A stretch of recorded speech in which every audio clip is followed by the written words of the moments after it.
नमस्कार, मी अंकिता जाधव. आपण पाहताय जय महाराष्ट्र बातमीपत्रात तुम्हा सगळ्यांचं स्वागत.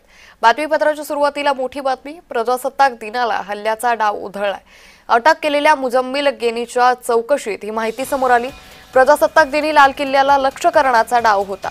मुजम्मिल गेनीकडून लाल किल्ल्याची रेकी करण्यात आली होती. जानेवारीमध्ये मुजम्मिलकडून लाल किल्ल्याची अनेक वेळा पाहणीही करण्यात आली. प्रजासत्ताक दिनी लाल किल्ल्याला लक्ष्य करण्याचा दहशतवाद्यांचा डाव होता. मात्र त्यावेळी सुरक्षा दलाच्या बंदोबस्तामुळे हा डाव उधळला गेला. तर मुजम्मिल गेनी सध्या पोलिसांच्या ताब्यात आहे आणि या चौकशीमध्ये मुजम्मिल गेनीकडून ही अतिशय महत्त्वपूर्ण माहिती समोर आलेली आहे.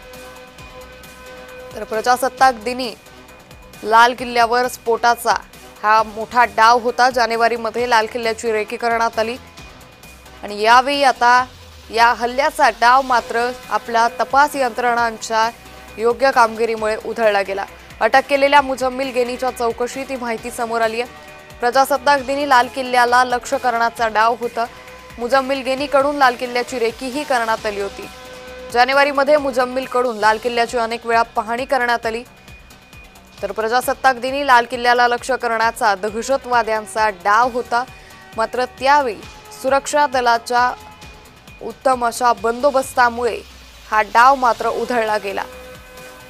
तर मुजम्मिल गेनीच्या चौकशीमध्ये ही माहिती समोर आली.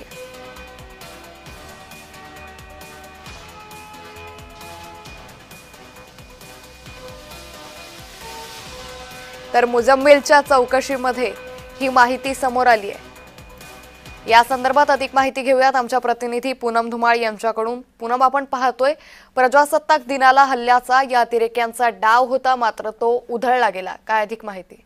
नक्कीच अंकिता, व्हॉइस कॉलर दहशतवादी मॉड्यूलच्या संबंधात अलीकडेच अटक करण्यात आलेल्या डॉक्टर मुजम्मिल गनीच्या मोबाईल फोन डेटाच्या विश्लेषणातून त्यांनी यावर्षी जानेवारीमध्ये लाल किल्ला परिसरात अनेक वेळा रेकी केली होती असं समोर आले आहे.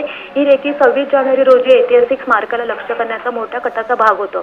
सोमवारी परिसरात सखोल गस्त घालण्यात आल्यामुळे कट उधळला गेला असावा पोलिसांनी संशय व्यक्त केला आहे.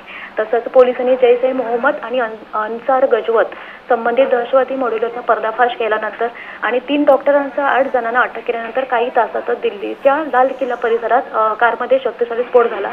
यामध्ये 13 जण ठार झाले आणि अनेक जण जखमी झाले. अंकिता, निश्चित धन्यवाद पूनम, आपण दिलेल्या सविस्तर माहितीसाठी.